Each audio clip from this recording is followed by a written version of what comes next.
प्रभु ने कहा कोई बात नहीं, तुम नहीं जा सकते तो मैं चला जाता हूँ, मैं सूरज को बुला लाता हूँ। तो इस तरह से क्या हुआ, प्रभु चले गए सूरज के पास और उसको बुलाया। सूरज आ गया और उसने कहा कि अंधकार ने कंप्लेन की है मेरे पास। क्या कंप्लेन की है? उसने शिकायत की है कि अगर वो जाता है तुम उसके पीछे आ जाते हो और वह समाप्त हो जाता है। तो सूरज कहता है यदि अंधकार को मुझसे समस्या है तो वो सामने आए, वह सामने आएगा और अपनी कंप्लेन करेगा तो फिर मैं उसको समाधान करूंगा। क्योंकि कोर्ट में, न्यायालय में यही रीति है, वादी और प्रतिवादी दोनों सामने होते तब जाकर के न्याय किया जाता है। और प्रभु आप हमारे न्यायाधीश हो तो आप भी निर्णय करोगे, तो दोनों पक्षों को सामने रखे बिना कैसे करोगे? तो प्रभु कहते बात तो सही है, उसूल तो यही है, नियम तो यही है, एक तरफ वादी खड़ा हो, एक तरफ प्रतिवादी खड़ा हो, दोनों अपनी अपनी बात करें और फिर उनकी दलील को सुन करके फिर न्यायाधीश अपना निर्णय देता है। तो सूरज ने कहा प्रभु मुझे कोई परेशानी नहीं है, अंधकार जैसा कहेगा मैं करने को तैयार हूँ, लेकिन वो सामने अपनी अपील तो करे, अपनी दलील तो रखे, अपनी अपील तो रखे कि उसे वास्तव में मुझसे प्रॉब्लम क्या है।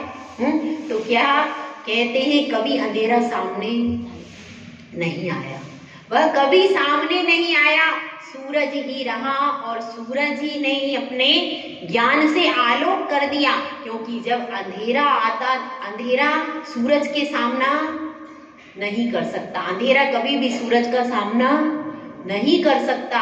इसी प्रकार से हम सबके जीवन में कुछ लोग होते हैं जो कभी सामने नहीं आते, पीठ पीछे हमारी बुराई करते ही रहते। वो ऐसा है, वो ऐसा कर रही है, वो यूं हो रहा है। कोई साधु संत भी आते, साधु संत भी जब चले जाते हैं तो उनके पीछे भी बोलने वाले बोलते ही रहते, बोलते रहते।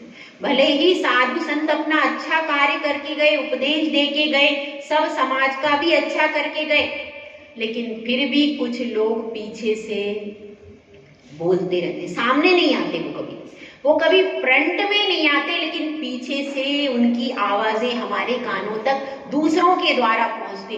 दूसरे आकर के वो तुम्हारे बारे में ऐसा कह रहे हैं, ऐसा होता है कि नहीं हम सबके भी जीवन में। तो उन लोगों से हमको डरने की जरूरत नहीं। अगर आप सही हो और आपने सही कार्य किया है, आपको अपने ऊपर विश्वास है कि हम सही लाइन पे चल रहे हैं, हमें पता है ना हम सही लाइन पे चल रहे हैं, हमारी राह एकदम सही है, तो अगर हमारा रास्ता सही है तो पीछे से कुछ लोग कितने भी बोले उनकी बात को सुनना नहीं, उनकी बातों के अनुसार अपना सच्चा रास्ता छोड़ मत देना। क्योंकि कुछ लोग ईर्ष्यावश भी ऐसा, तुम्हें गिराने के लिए भी ऐसा, कई कौन से व्यक्ति किस अभिप्राय से क्या बोल रहा है इसको अपन जज कर नहीं सकते। इसलिए कभी भी पीछे बोलने वालों की बातों से प्रभावित, अगर कोई फ्रंट में आकर बोलता है तो उसकी जरूर सुनना। अगर कोई सामने आकर आपसे कभी कहता है देखो आपकी ये कमी है, वर्षा जी, सामने आकर कोई बोल दे कि वर्षा जी देखो आप बहुत अच्छा है लेकिन ये चीज आप में, तो फ्रंट वाले की बात को सुनना, उसको देखना कि ये कमी मुझ में है कि नहीं। क्योंकि जो फ्रंट वाला है वो हिम्मत वाला इंसान है और वो आपको ज्यादातर जो फ्रंट में बोलते हैं ना आपकी कमियां, ज्यादातर वो लोग सही होते हैं। 90% लोग वो ज्यादातर सही होते हैं और उनका अभिप्राय क्या होता है कि आपका उत्थान हो, आप ऊपर जाओ।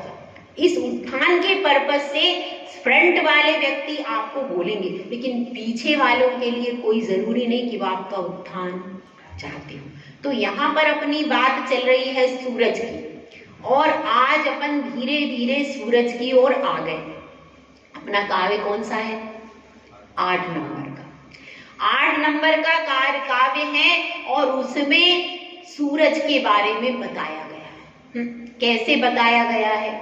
क्योंकि देखिए जिन शासन के सूरज होते हैं तीर्थंकर, तीर्थंकर जिन शासन के सूरज होते हैं जो अज्ञान रूपी अंधकार को मिटाते हैं।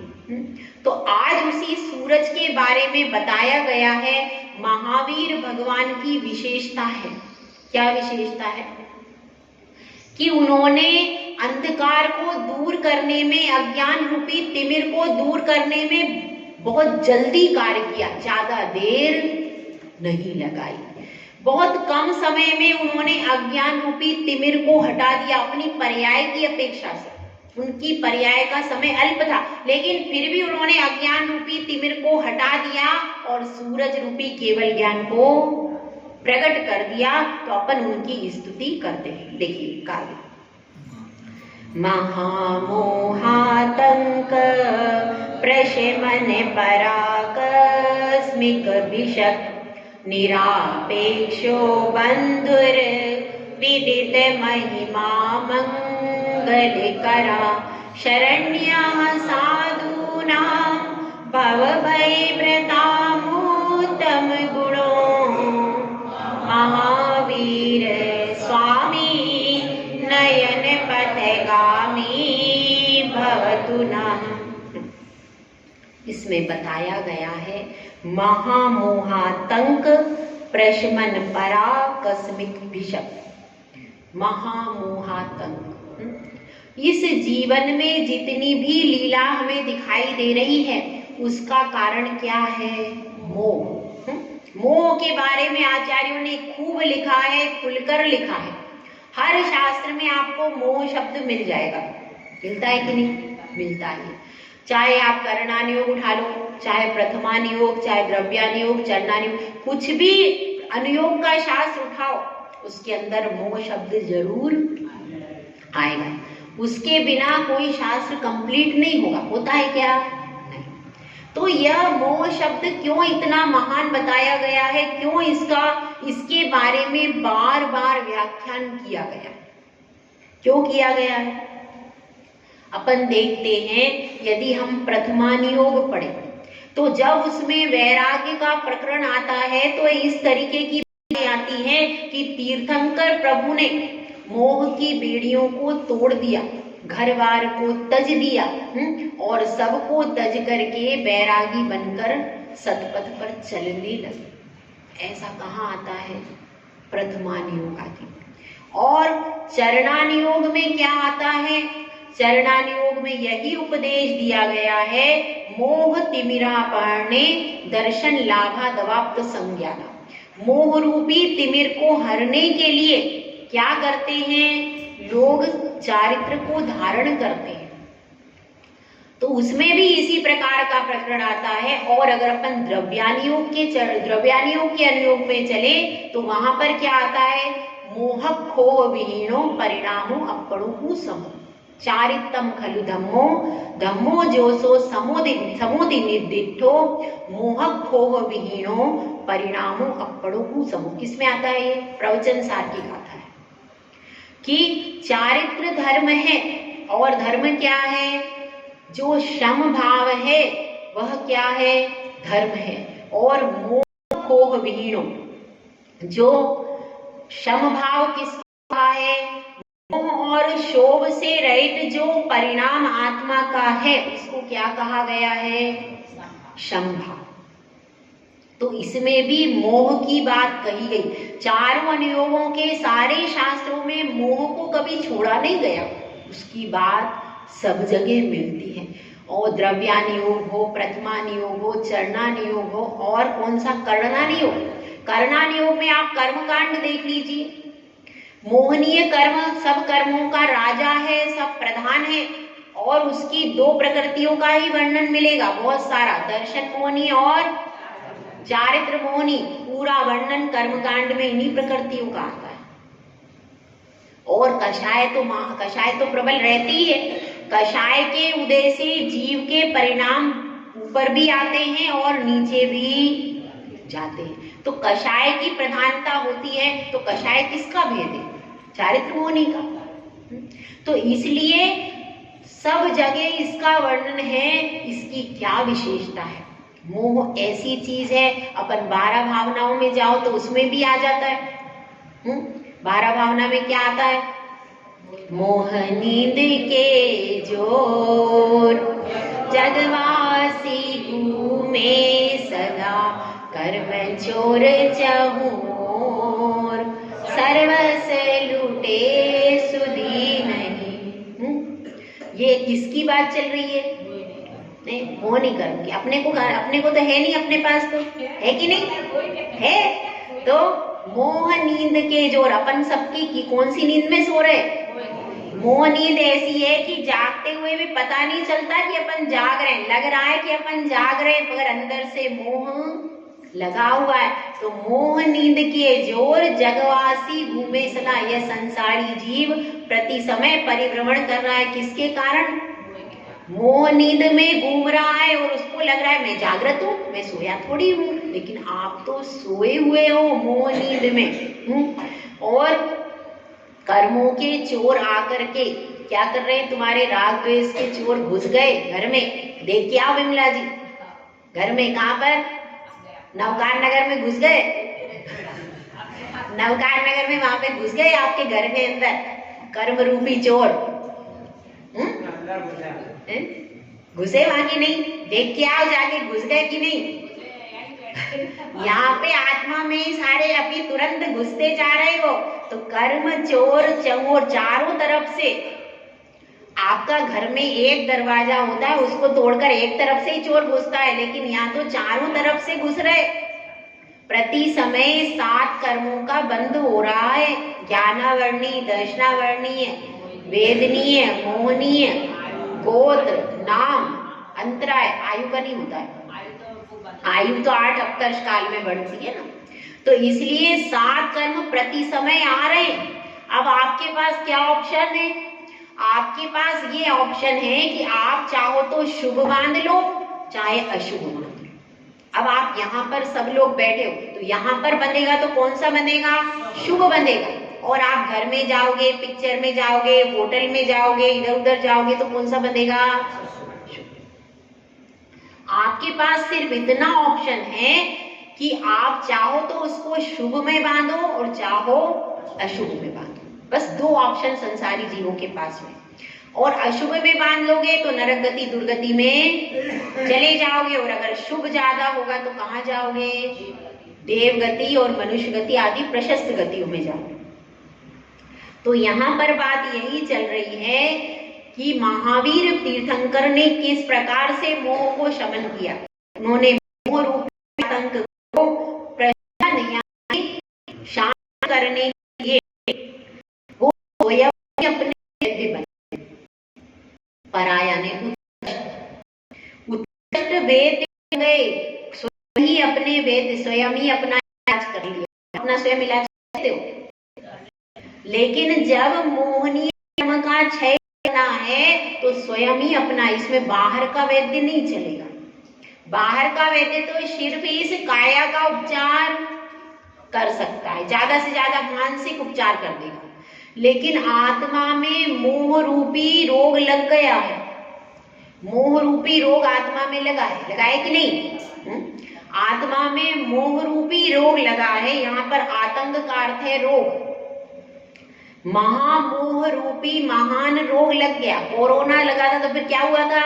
सब लोग पट्टी बांध बांध कर तो घूम रहे थे मुंह पे, हैं? तो ऐसे ही जब ये महामोह का रोग लग जाता है तो ये तो बाहर से दिखता ही नहीं।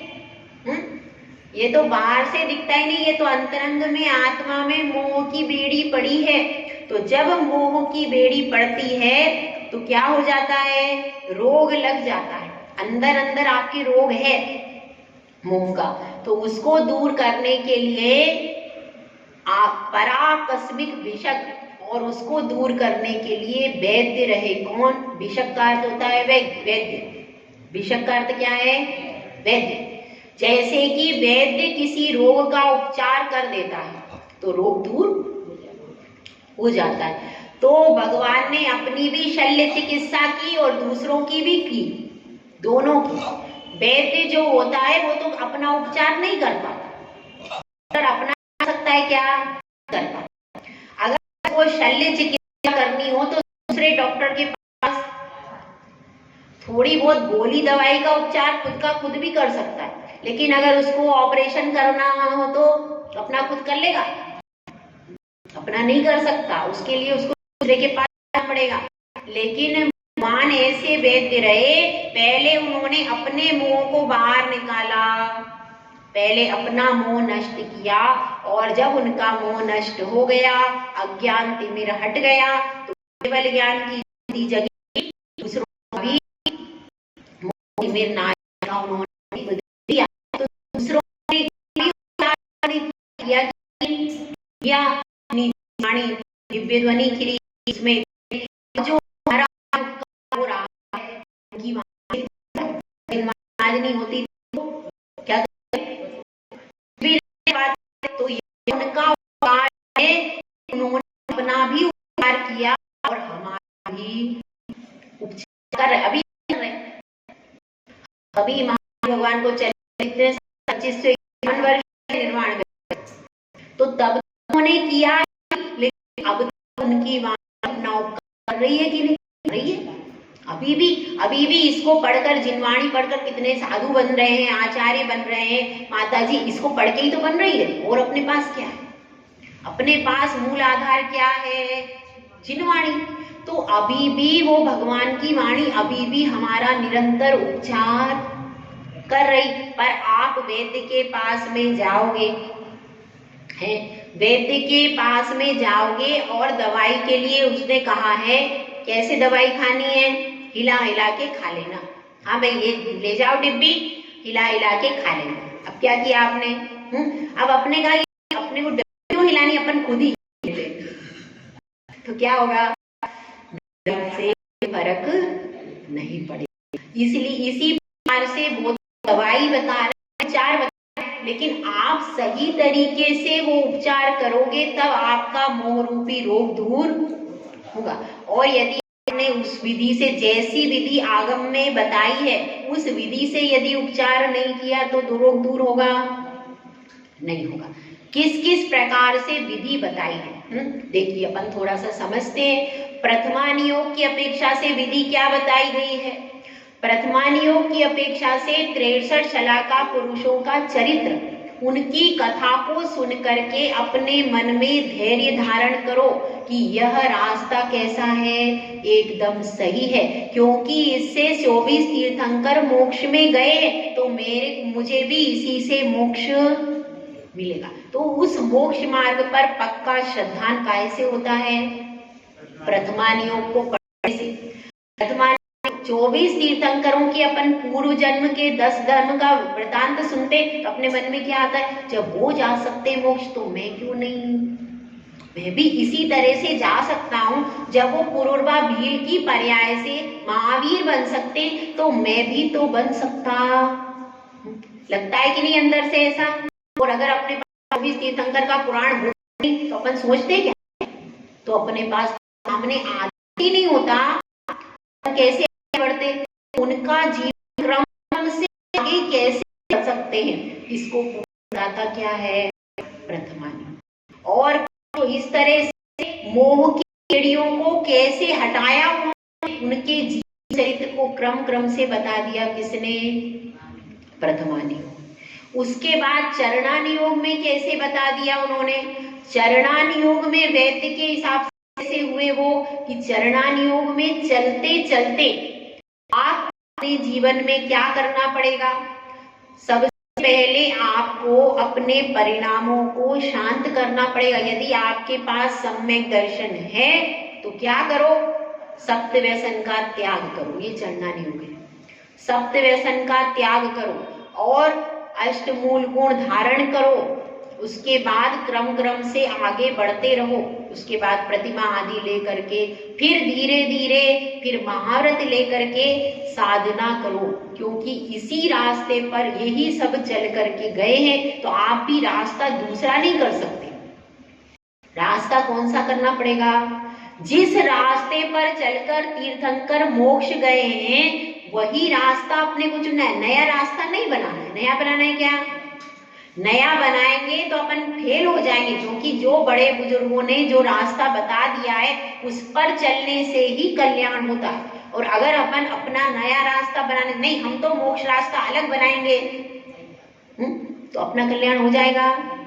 क्योंकि जिनवाणी में सारी बातें बताई। हमारा ज्ञान कैसा है, बहुत छोटा है, अल्प बुद्धि अपन है, और भगवान के केवल ज्ञान में जो बात आई है वो कैसी है, वह हर समय के लिए कल्याणकारी। इसीलिए उनके केवल ज्ञान पर श्रद्धान करके चरणानुयोग का आश्रय लेते हैं।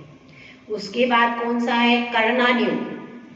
कर्णानुयोग में बताया जाता है आपने पूर्व कौन से कर्म का किया था जिसके कारण आज आपको मोहिनी का उदय चल रहा है। कौन से कर्म का उदय वास्तव में चल रहा है, दर्शन मोहिनी का उदय चल रहा है कि चारित्र मोहिनी का उदय चल रहा है। कौन से कर्म की किस प्रकृति के उदय से आपको याद नहीं हो रहा, किस कर्म की प्रकृति से आप दीक्षा नहीं ले पा रहे, ये सारा वर्णन किसमें आता है, कर्णानुयोग।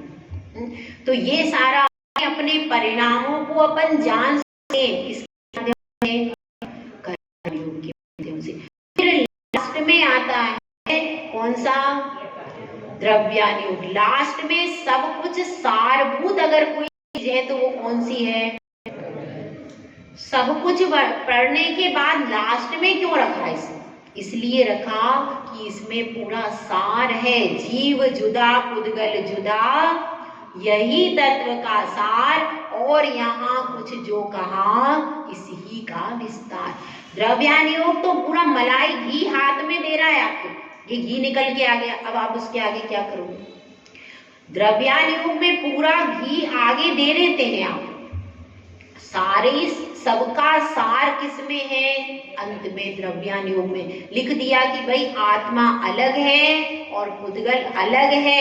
समस्त जीवों का जो स्वरूप है वो कैसा है, वो आपसे अत्यंत अत्यंत भिन्न है। तो द्रव्यानुयोग में बाद में घी कैसे निकालेंगे, उसका पूरा प्रोसीजर दे दिया उसमें। प्रोसीजर होगा चरणानुयोग से। प्रोसीजर कैसे होगा, प्रोसीजर आपका आएगा चरणानुयोग में, और बाद में द्रव्यानुयोग का अवलंबन लेने से वह घी वास्तव में निकल आया। अब क्या हो गया, आत्मा अलग हो गई और शरीर अलग हो गया, वह भेद विज्ञान हो गया। तो पहले तो श्रद्धान आपका पक्का होगा, तब जाकर के फिर आगे रोग को दूर कर पाएंगे। यदि वैद्य पर आपका श्रद्धान नहीं है, दवाई पर श्रद्धान, तो रोग दूर हो जाएगा, नहीं होगा। तो यहाँ पर यही बता रहे हैं कि वो एक वैद्य के समान उन्होंने उपचार किया चारों अनुयोगों के माध्यम से। चारों अनुयोगों के माध्यम से उन्होंने शल्य क्रिया अपनी भी की कर ली, और जितने भी श्रावक थे, जितने भी, और आज तक कर रहे हैं। वो तो जब प्रत्यक्ष रूप से तो किया ही उन्होंने, जब समोसरण लगा था तब तो किया ही, और आज भी परोक्ष रूप से भी हम सबका जिनवाणी के माध्यम से उपचार कर रहे हैं। निरापेक्षो बंधुर विदित महिमा मंगल करा, और बिना अपेक्षा के बंधु, हमारे जो भाई बंधु होते हैं, जो हमारे भाई बंधु होते हैं वो अपेक्षा रहित होते हैं कि अपेक्षा सहित होते हैं, अपेक्षा सहित होते हैं। आप घर में भोजन बना करके दो, तब वो आपके लिए अच्छे रहेंगे। आप उनका सब कार्य करके दो, तब वो आपसे मीठा मीठा बोलेंगे। नहीं तो उनका मुंह, अगर कुछ बोल नहीं पाए, डांट नहीं पाए, तो मुंह तो बन ही जाएगा। क्यों? क्योंकि उनकी सुविधाओं के लिए ही आपको ब्याह कर लाए। काय को लाए भाई? कि उनकी सुविधाएं, उनकी जो व्यवस्थाएं वो बनी रहे, उसके लिए आपको ब्याह करके वो लाए। और आप भी ब्याह कर क्यों आई हो, कि आपकी सुविधाएं बनी रहे।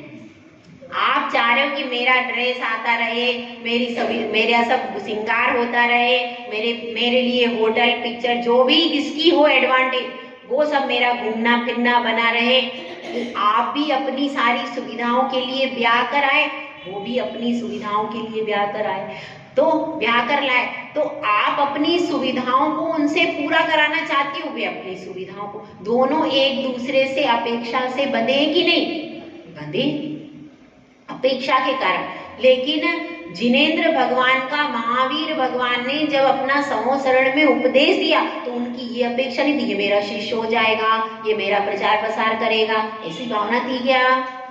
उन्होंने तो सबके लिए ओंकार ध्वनि से उपदेश दिया, उसमें कोई भेदभाव नहीं था। ये तो त्रियंच है, ये तो चूहा है, ये तो बिल्ली है, ये गधा है, ऐसा कोई भेदभाव था? उसमें सब कोई बैठे थे, कोई व्यंतरवासी देव बैठे थे, कोई भवनवासी बैठे, ज्योतिषी बैठे, सारे चतुर निकाय के असंख्यात देवी देवता बैठे थे।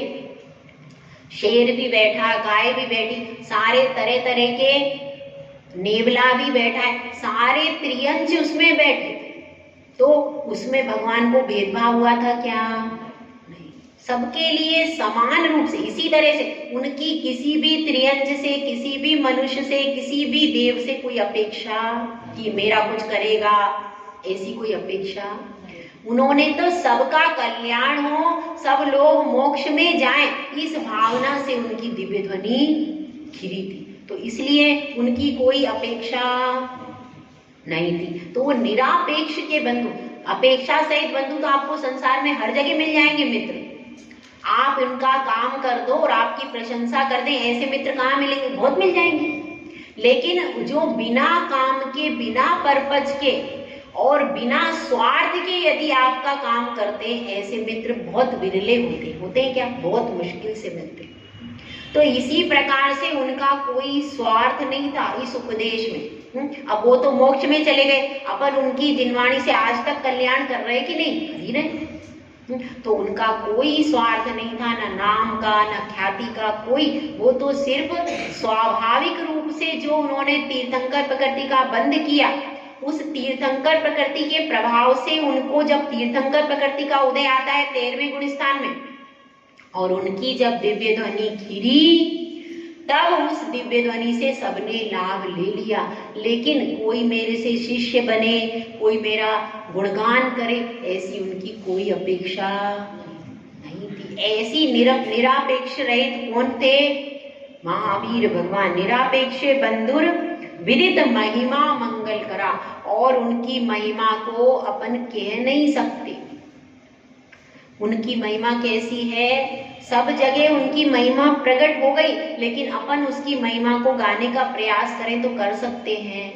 नहीं कर सकते। और मंगल करा, मंगल का अर्थ क्या होता है बताइए, किसी को याद हो? बताओ, मंगल का अर्थ क्या होता है?